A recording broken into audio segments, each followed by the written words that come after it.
मानिजाथाव मोनसे हरेन्द्रनाथ बर' आरो लोगोसे गासै आरज खनगिरि दिनैसिम रोजा रोजा साबायखर बावहरबाय। दा बे गोथै सि बावनायनि सोमोन्दै सि बावथिनगिरि बिथां बोसोनगिरिखौ फंनैसो बिबुंथि लाखिनो थाखाय आं गुरै खावलायबाय।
दिनैनि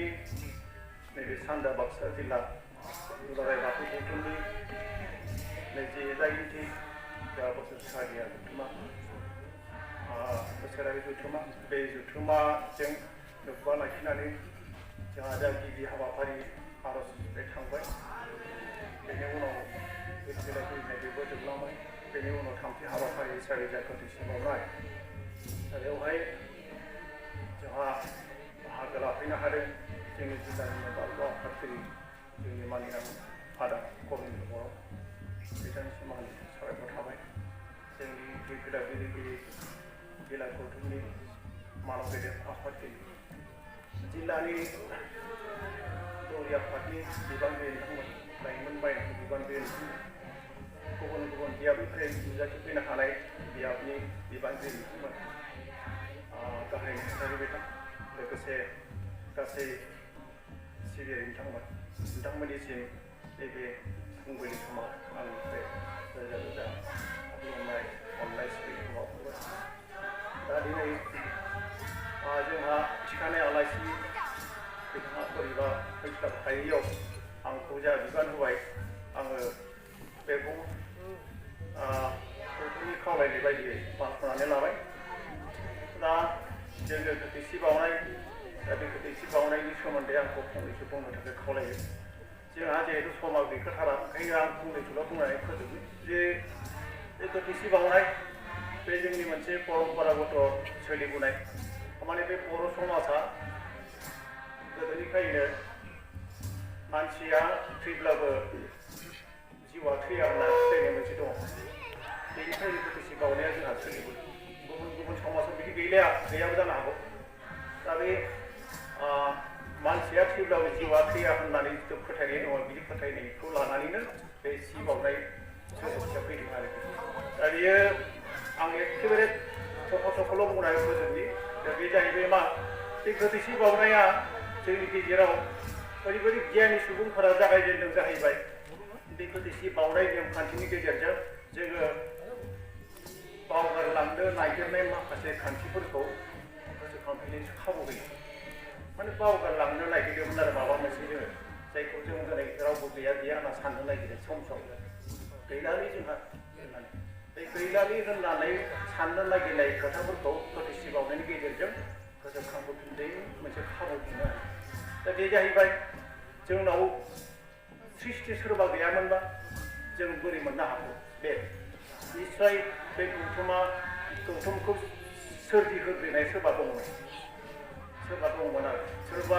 सोरजिग्रोनायखायसो सोरबा दाग्रोनायखायसो सोरबा गौथुम हिसाबै खुंग्रोनायखायसो जों दिनै मोननो हादों। आरो बे मोननो हानायखौनो गोसोखांनो थाखाय सि बावनाया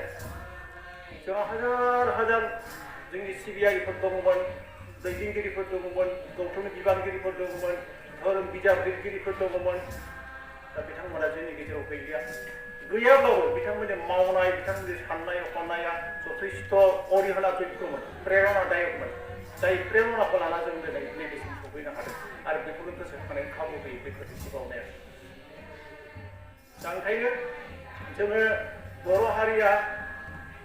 जे मोनबा फोरबो फालियो बे मोनबा फोरबोनि मादाव जोंहा बे मागो दाननि जिथु गारजा खेराइ फोरबो बे गारजा खेराइ फोरबोआव बांसिनै गोथैसिखौ बावो गुबुन फोरबोआव जोङो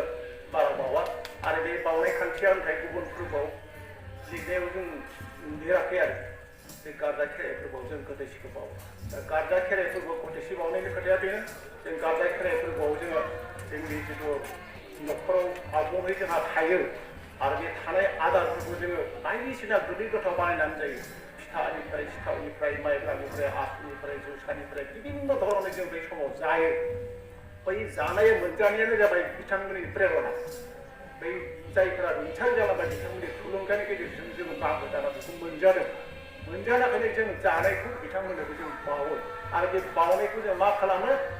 सावनाय फिथा सिथावफोरखौ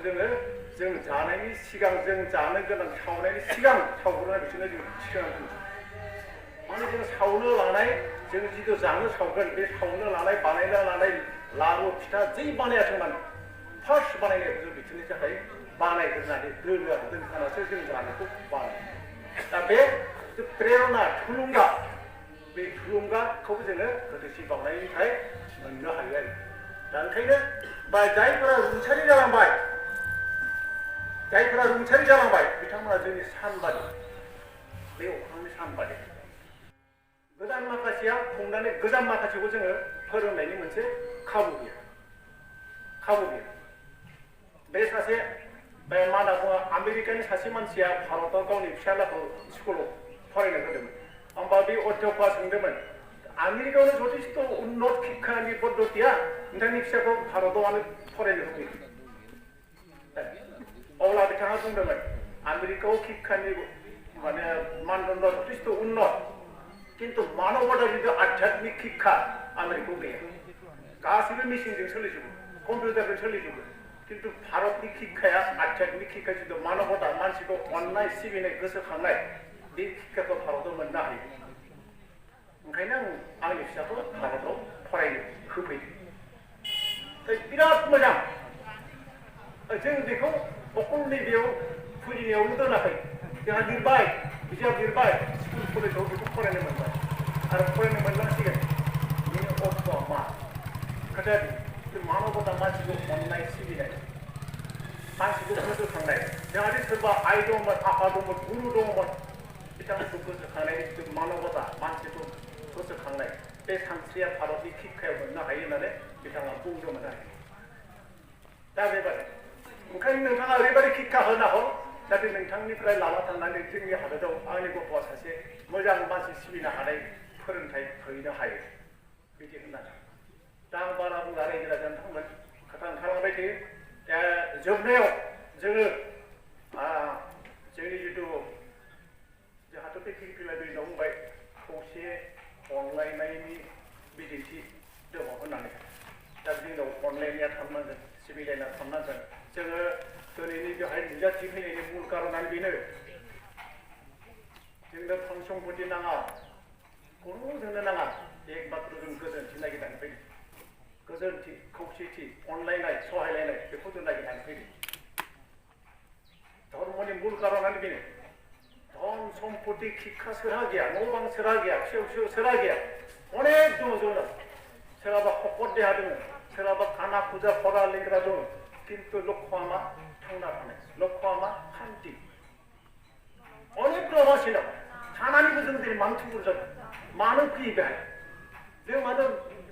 दखान खालामैयाखिसै मानो बेफार खालामाखिसै मानो खेथि मावाखिसै मानो फैदों बेहाय लक्ष्यआ बेनो शान्ति नांगौ सुख नांगौ अनलायनाय नांगौ सहायलायनाय नांगौ निमाहा होलायनाय नांगौ बजबलायनाय नांगौ आरो बे लक्ष्यखौनो मोननो हायो जायफोर गोथैसि बावनाय आरो धोरोमनि गेजेरजों जेबो मुलाम्फा गैया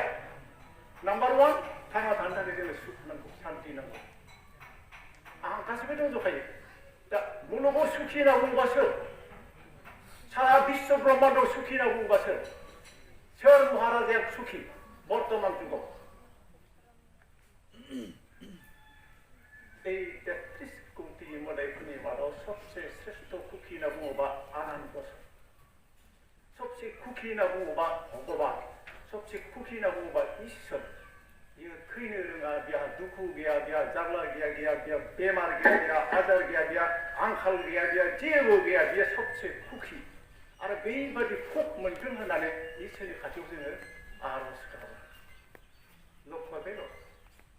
जोंनोथ' न'खर फैसारा बयथाराबो इसोरा होथारा, जोंसो होयै खुलुमनाय। जों होनायनि गेजेरजों नागिरदों शान्ति। सबसे विश्व ब्रह्माण्डआव सुखौ रायजो जायो होनबा आनान गसाइ इसोर अमंगल। आरो बेबायदि गियानखौनो जोंनो हो, बिदि शक्तिखौनो जोंनोबो हर, जोंनोबो होफै, नों जोंनि बिखायाव थाफै होनानै आर'ज गाबो। दा बारा बुंला रायजो राजा नोंथांमोन, धोरोमनि गेजेरजों जों बेखौसो नागिरो जे धोन सम्पति नागिरा, सुख शान्ति समृद्धि एकता अनलायनाय सहायलायनाय बेखौसो नागिरो, जाहाथे बै सुखिनि महाराजा जोंनो सुखि गियानखौ होनो हायो। दा जोबनायाव नोंथांमोना आंखौ गोथैसि बावनायाव साग्रिद थानानै हेफाजाब होनायनि थाखाय आंनिफ्राय रोजा रोजा साबायखर बावबाय। जा उनाव हाबाफारि माखासे दङ, बेफोर हाबाफारिखौ मावलांनो नोंथांमोना मदद होगोन, हेफाजाब होगोन जों जिल्लानि जानानै आसा खालामबाय। बुंलांनायाव आंहा माबाफोर गोरोन्थि जाबायब्ला बेनि थाखाय निमाहा बिनानै आंनि बुंनायखौ फोजोबबाय। दे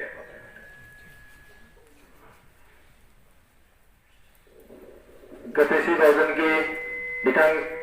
बिथाङा जायनि गेजेराव मेहेर गोनांनि बिबुंथि होलांबाय आरो बिथांखौ बे हाबाखौ मावफुंनायनि थाखाय जिल्ला गौथुमनिफ्राय आं रोजा रोजा साबायखर बावबाय। दा लोगोसेयैनो बे जोंनि गोथैसियाव फारि फारि बिबारबो बावलांनो थाखाय गासैबो दुनाथिनाय गोथार हामबाय नोंथांमोन दौरि नोंथांमोनखौबो आं गुरै खावलायनाय जाबाय, गोजोन्थों। आरो लोगोसेयैनो दिनैनि बे हाबाफारिखौ फोजोबबायनानै फोजावबाय। आरो बेनि उनावनो जोंनि ब्रैथि हाबाफारि दं, जोंनि जिल्ला गौथुमनि थान्दै जुथुम, बे थान्दै जुथुम जिरायसालियाव गासैबो मानसि आजाना जायगा आजाना जिरायनो थाखाय गुरै खावलायनाय जाबाय, गोजोन्थों।